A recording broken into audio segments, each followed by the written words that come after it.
Every morning, the same familiar scene plays out in countless homes across America. The alarm rings. You slowly get out of bed, head toward the kitchen, and before doing much of anything else, you reach for your coffee. For many adults over 60, that first cup isn't just a beverage. It's part of a daily routine. It's the signal that the day has officially started. Sometimes, even the aroma alone brings a sense of comfort and reassurance. And the good news is that your love for coffee isn't misplaced. In fact, scientific research strongly supports the health benefits of coffee, and I'll explain exactly why in a moment. So let me reassure you right away. I am not here to tell you to stop drinking coffee. The real concern isn't the coffee itself. It's what you're eating alongside it. Today, I'm going to reveal 4 breakfast foods that millions of older Americans regularly pair with their morning coffee. They seem innocent enough. Many have been staples of traditional breakfasts for decades. Yet when these foods are combined with coffee, particularly after age 60, they can trigger effects inside the body that most people never see coming. Some of these combinations may weaken bone health over time. Others can contribute to low energy levels, mental sluggishness, and difficulty concentrating. Certain pairings can even interfere with prescription medications, causing them to work too strongly or not work at all. And one of these common habits may quietly speed up cellular aging without you realizing it.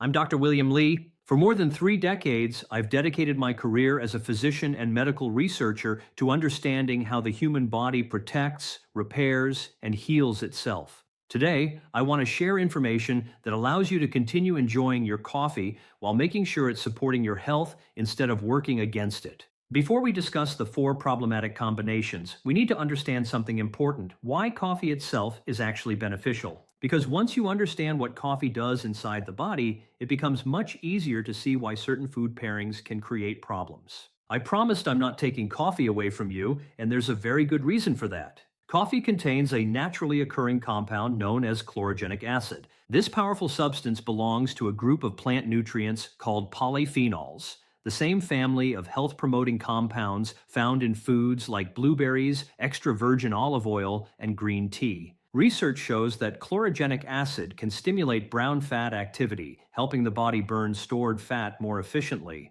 It has also been linked to better blood sugar control, improved insulin function, and a lower risk of developing type 2 diabetes. Studies suggest it may help protect against neurological conditions such as Parkinson's disease and support liver health as well. There is also growing evidence that regular coffee consumption may reduce the risk of certain forms of cancer. Much of my own research focuses on how the body regulates blood vessel growth. One fascinating discovery is that chlorogenic acid appears capable of limiting the blood supply that tumors depend on for growth. That's a remarkable protective effect coming from something many people drink every morning. Coffee also helps nourish the gut microbiome, the enormous community of trillions of bacteria living inside your digestive system.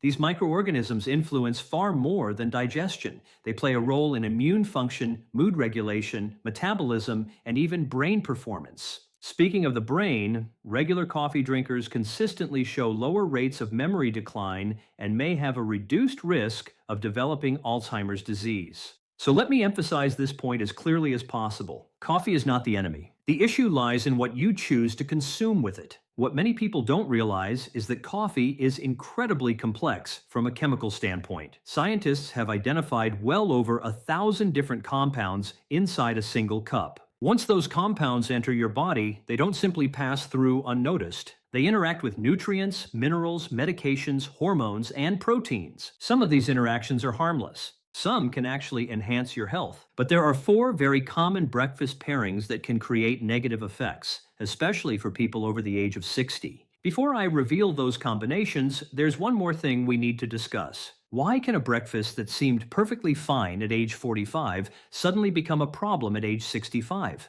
The answer comes down to biology. As we get older, our bodies change. That's not a flaw or a failure. It's simply a natural part of aging. And those changes affect how we digest food, absorb nutrients, and process what we eat and drink. 3 major shifts occur within the digestive and metabolic systems as we age, and each one increases sensitivity to the coffee food combinations we're about to discuss. The first change involves stomach acid. As we grow older, one important change often goes unnoticed. The stomach gradually produces less hydrochloric acid. This is extremely common. By the time many Americans reach their mid-60s, their stomach acid levels are significantly lower than they were decades earlier. Why is that important? Because stomach acid plays a critical role in unlocking nutrients from the foods you eat. Minerals and vitamins, such as calcium, iron, and vitamin B12, depend on adequate stomach acid to be properly released and absorbed.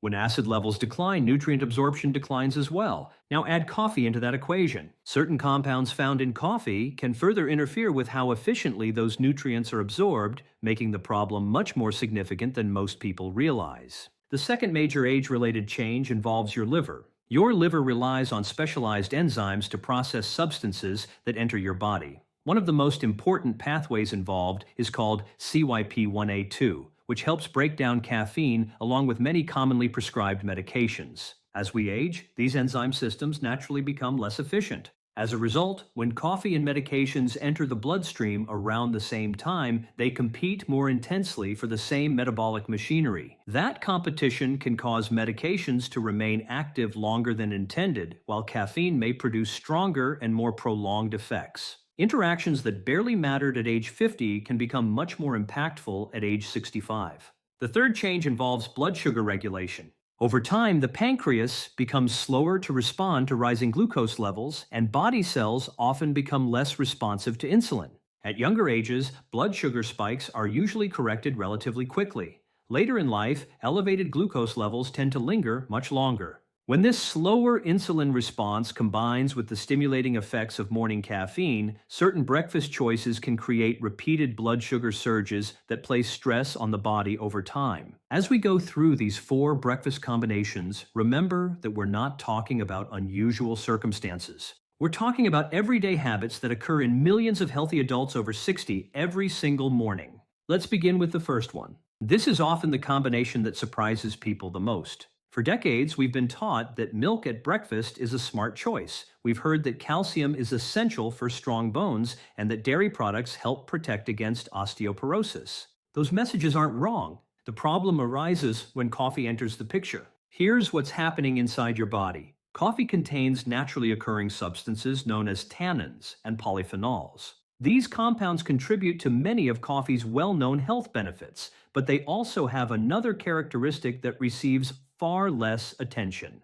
They readily interact with calcium in the digestive tract. When tannins and polyphenols come into contact with calcium from milk, yogurt, fortified juices, or calcium supplements, they can bind together and form compounds that are difficult for the body to absorb. In simple terms, the calcium remains present in your digestive system, but much of it becomes unavailable for use. Instead of entering the bloodstream, a portion simply passes through the body. So while it appears you're consuming enough calcium, the amount your body actually absorbs may be considerably lower. There's another issue. Caffeine itself can increase calcium loss through the kidneys. Every cup of coffee contributes to a small increase in calcium excretion through urine. Individually, that loss may seem insignificant, but over months and years, especially for older adults already experiencing age-related bone loss, it can become meaningful. In other words, one process reduces calcium absorption while another encourages calcium loss. Together, they create a situation that may work against long-term bone health. Before we move to the next combination, consider this statistic. Roughly 1 out of every 5 Americans over 65 experiences iron deficiency anemia.